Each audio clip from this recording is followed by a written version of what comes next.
Hi BookTube and happy Friday. Instead of doing my normal Friday Reads video where I talk about my weekend reading plans, I thought since we're on the cusp of August, why not sit down and talk about my reading plans for the entire month, because there is so many exciting and fun reading events happening this month on BookTube. I was like, I want to read them all. I want to participate in all the reading events, and it's one of those months like March where there's so many good events going on. So and these are the ones I'm gonna be participating in, but I'm sure there's many more reading events happening that I'm not aware of at all, that are just as good.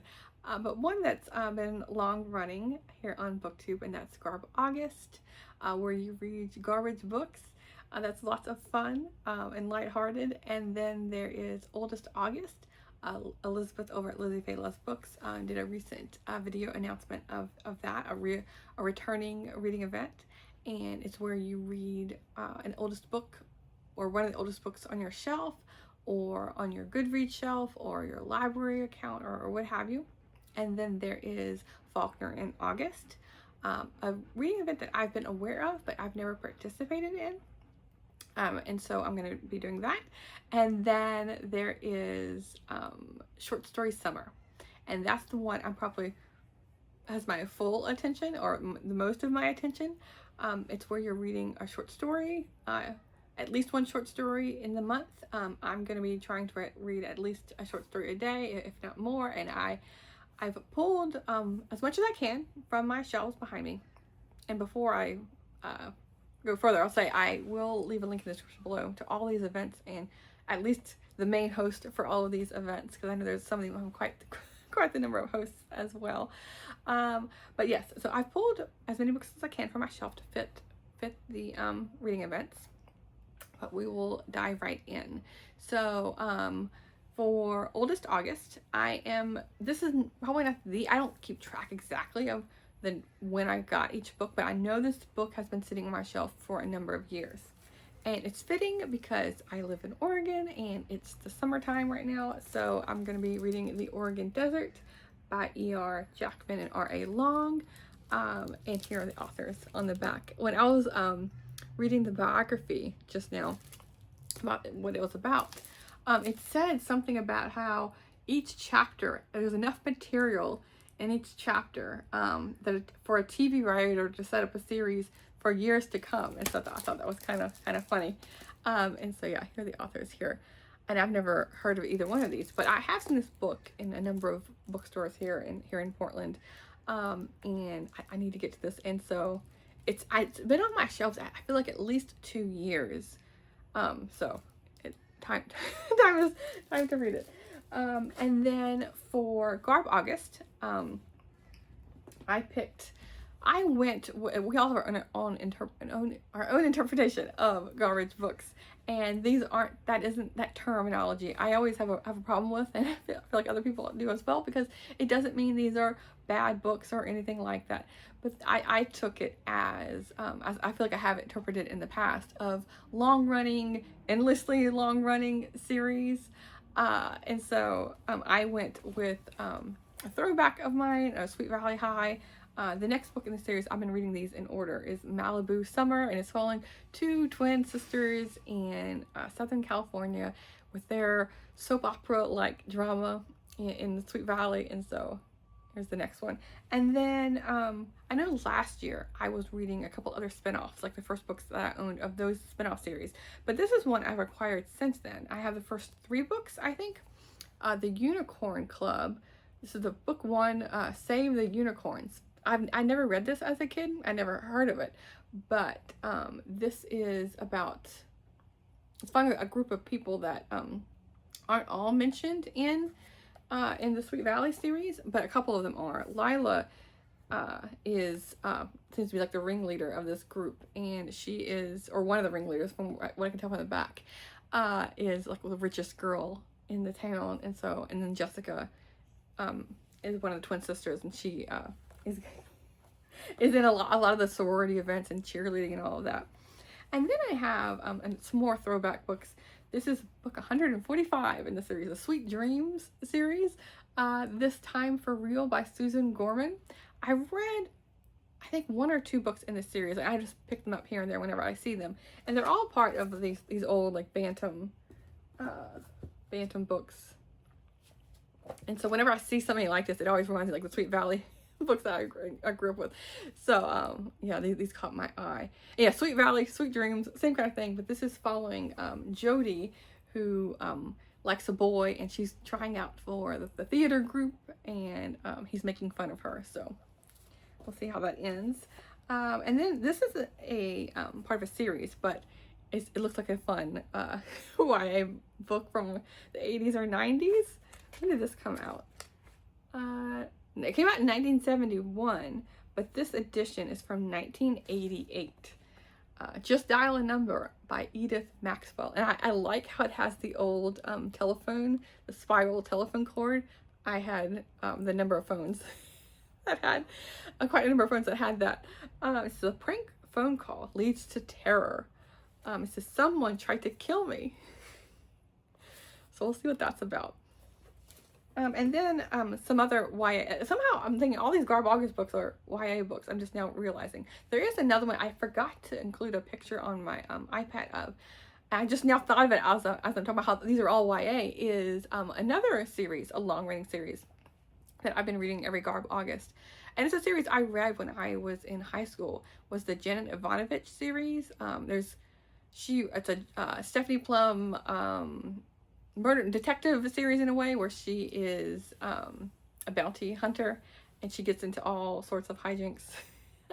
The last book I read last August, I didn't care for that much at all. It was very poorly written, I thought, but I'm this far into the series, I might as well, because I feel like I'm up to date. I feel like I might be one book behind and saving it for each August, so I need to see what's going on with that one and read that as well. So that way I'll have one adult book along with all of these YA books.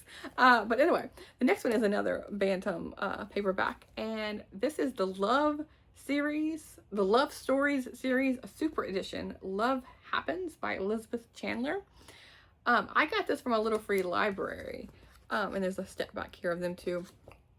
And I feel like I might have seen this series a bit when I was a teenager, and I might have read one, but anyway, I'm hoping I can just read this one and not be too lost in what's going on in the series. And it says there's a quiz inside, like some kind of old magazine. Are you changing yourself for a guy? Is what it says here. And this is following Jeff and Quinn. They come from entirely different worlds, and then the school thinks they're brothers, but they're from different worlds. So we will see. And then we have book 2. I have 3 books in this Clearwater Crossing series. I think I have 2, 4, and 6, something like that. So again, hoping I can just dive right into the series and not be too lost. It says, even friends have secrets.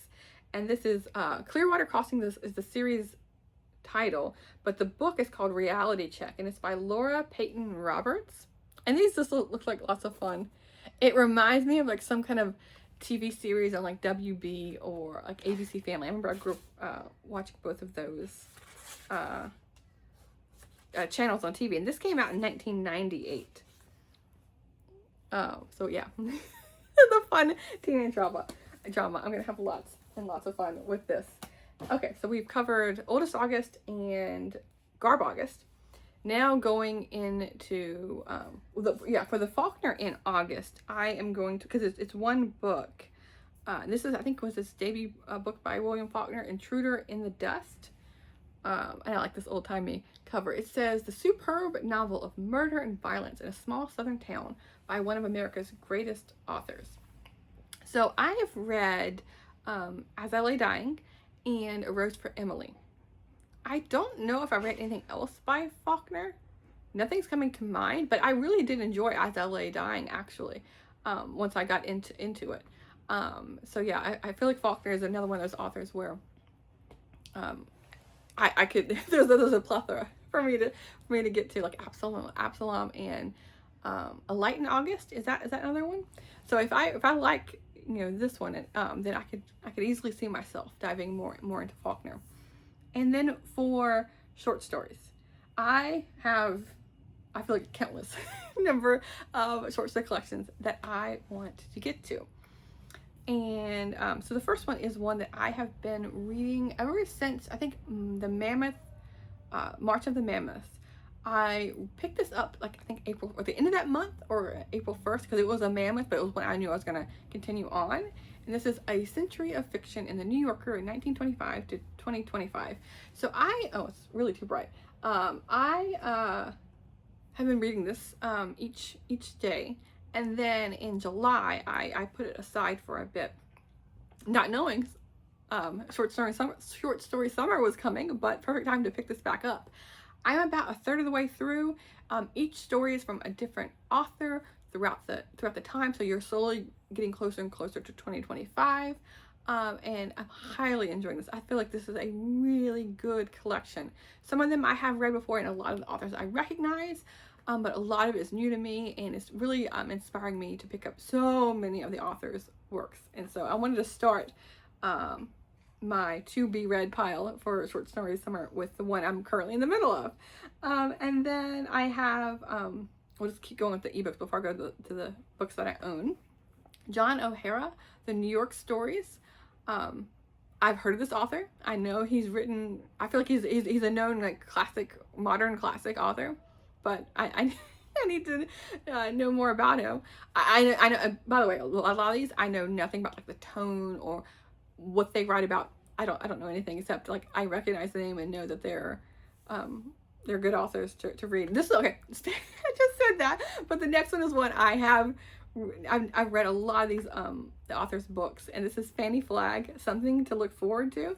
This is I think her most recent published book, and this is a short story collection. So, and she writes like humorous small town southern books, like in Mississippi and Alabama, where she grew up. So yeah, I know this is gonna make me laugh. This is going back to the authors I know nothing about, but I've heard about.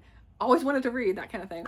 Mavis Gallant. This is the collected edition by yeah, I've seen these, but I can't remember who what the publisher's name is.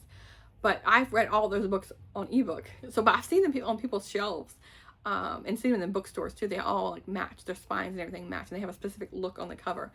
But yeah, for any of these short story collections, let me know if you've read any of these authors and if I should start with one or the other.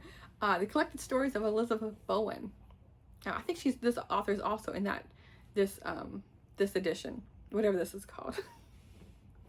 I can't tell from the logo what it is. Everyman's Library. There it is in small font. Yeah, it's Everyman's Library. I think Elizabeth Bowen is also in that series. But it says, quite simply, one of the best short story writers who ever lived. Okay, and then is there any others on here? Some of the pictures I didn't include, going tangent from this, is I didn't take pictures of my own. Outside of all these reading events, I want to do my own like mini project, because I read several of Jane Austen's books in Jane Austen July, and then several months ago in the winter I read I went from like book one to I read all the books in the bind up of Nathaniel Hawthorne and the Library of America edition. And so I really like this author focus. Even though I've been doing it spottedly for the rest of the year, I want to do each month spotlight an author and read. And so the ones the pictures I didn't take to share with you is the author I'm selecting is Virginia Woolf. And so I'm going to be reading Miss Dalloway, To the Lighthouse, and Orlando. Maybe The Ways if I have time somewhere. Amongst these books to read. Yeah, I want to at least read those 3 books, and then yeah, be more versed in Virginia Woolf, and because yeah, I haven't touched those books. I've heard of them. I probably have picked them up in my hand. I shouldn't say I touched them. I feel like I have held them in my hands, but I've never dived in. So I'm going to be reading those. And speaking of Virginia Woolf, she is one of the short story books that I own in physical copy. This is a bind up. It's called the Virginia Woolf Reader because it includes, speaking of those main books, there's little snippets of those books to give you a taste of what it's like. And then I'm trying to find the index here. But it also includes A Room of One's Own. And that's another book I plan to reread because I have read that one. There's essay collections and some short stories and some snippets from her diary and from her letters. And so I'm going to be reading the short stories from here on top of her most known work. So getting to that one. And then Shirley Hazard Collected Stories, an author I've heard of, and I like the pink cover. But again, I don't know anything about the tone of how she writes. It's just here. It says Hazard is restrained, but what beats in Hazard's restrained but tingling pulse is something else. Not feelings, but the painting that memory makes of them, haunting as a portrait that instigates the imagination more than the sitter could.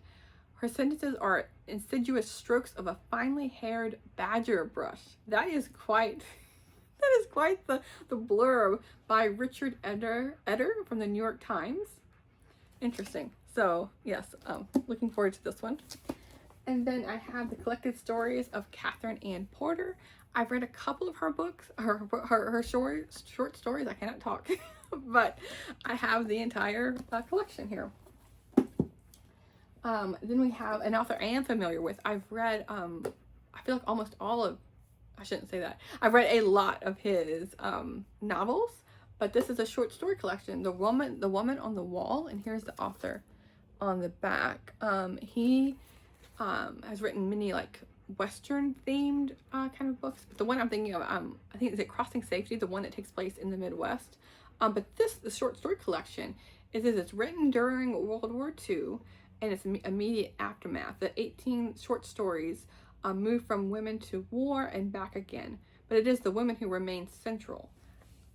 So yeah, looking forward to that one. I feel like there's nothing on the cover here to really show. This is from like the 70s or 80s, I think. Yeah, these stories initially came out in like the early 1940s, but this edition is from 1981 from Bison Books.